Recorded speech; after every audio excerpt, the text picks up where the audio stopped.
performance targets. If you can't disappear from your business for 90 days, you're not an entrepreneur. You're what we call self-employed.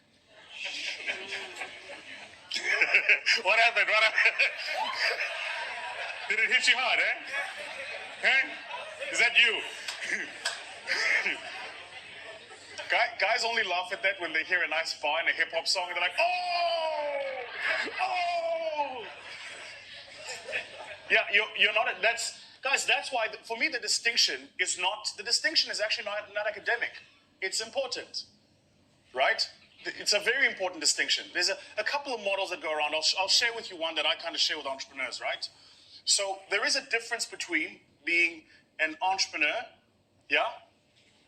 Being a business owner, yeah? Being self-employed, yeah? I beg your pardon? Being an employee. No, well, that wouldn't quite make it onto this. And being a professional. These are not the same things. So a professional, I am a doctor. I'm a dentist, yeah? I heal the patients. But if I'm not there, nobody heals the patients. Right, so I'm fascinated by the idea that there is a doctor who runs a practice, yeah? And there is a doctor who runs a hospital. And there is a doctor who's the CEO of a hospital group. I'm fascinated by that because they clearly have the same training. They just operate at very different levels, yeah? The other thing you need to recognize is this is not for everybody. Most people, I think like 90% of people who say they want to be entrepreneurs actually just want to mean I want to determine my own life. Now, if that is what you're saying, and that is what you want, which is you want to take your kids to school and rock up at the office at 10 o'clock, leave the office at 2, work a 4-hour day, then that's not quite what we mean by entrepreneurship. You want to be self-employed. Very big difference. So the graphic designer is somebody who's self-employed. I employ me, but I do the job. I am the value, yeah?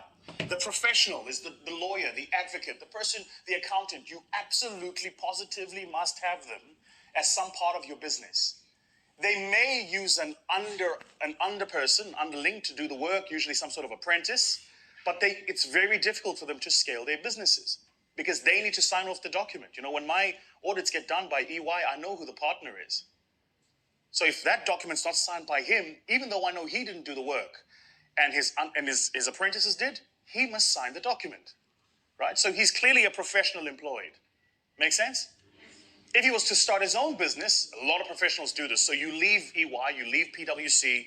I see a lot of black professionals, by the way, who walk into companies oversold on this thing of transformation and then get there and realize that the companies are quite as transformed as you used to be. Oh, rule number 4 of the masterclass, we call it as it is here. And I've just seen so many of my friends who do this. Like, oh, I've joined company X, Y, and Z. And then 3 months later, they go, yeah, no, I'm leaving. Right?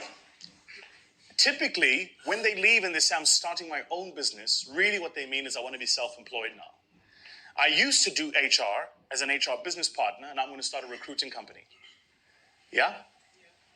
I used to be in the legal team. Now I'm going to do legal stuff. Right? Those people aren't entrepreneurs. You're self-employed. Big difference. The business owner is kind of the level you're talking about, right? So the business owner goes, so I've got this business, right?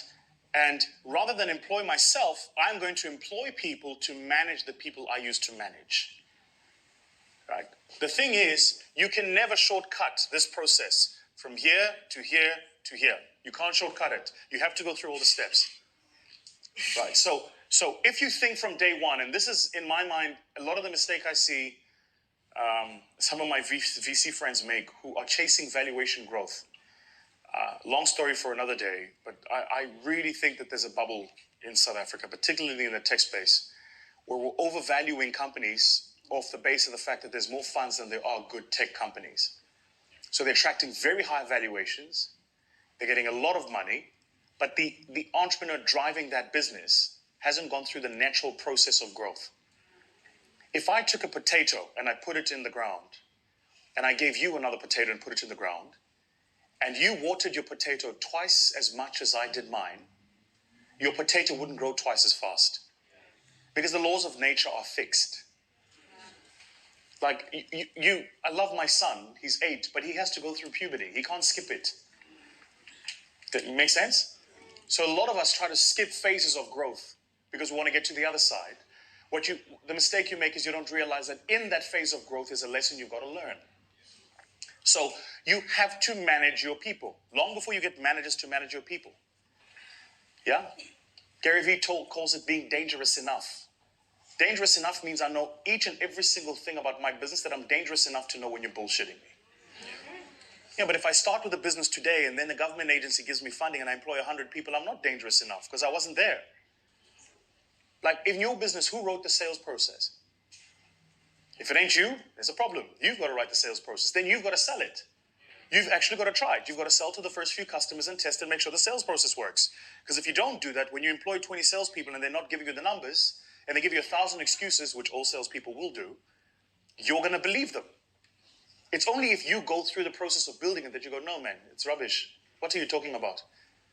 My team will tell you, like if a client comes to us with a sale, it's now the scariest thing for them. They go, how do you know all these people? I'm like, 15 years, dude. Of course I know them. I've worked with them at some point or another. Oh, who called you? From what company? Oh, yeah, they used to work with so-and-so. How do you know that? Yeah, no, they used to work with so-and-so. Then they left and went here. Now they're back. But they're back as a consultant. They're not there full-time anymore. Oh, by the way, they're not going to give you X amount for the transaction.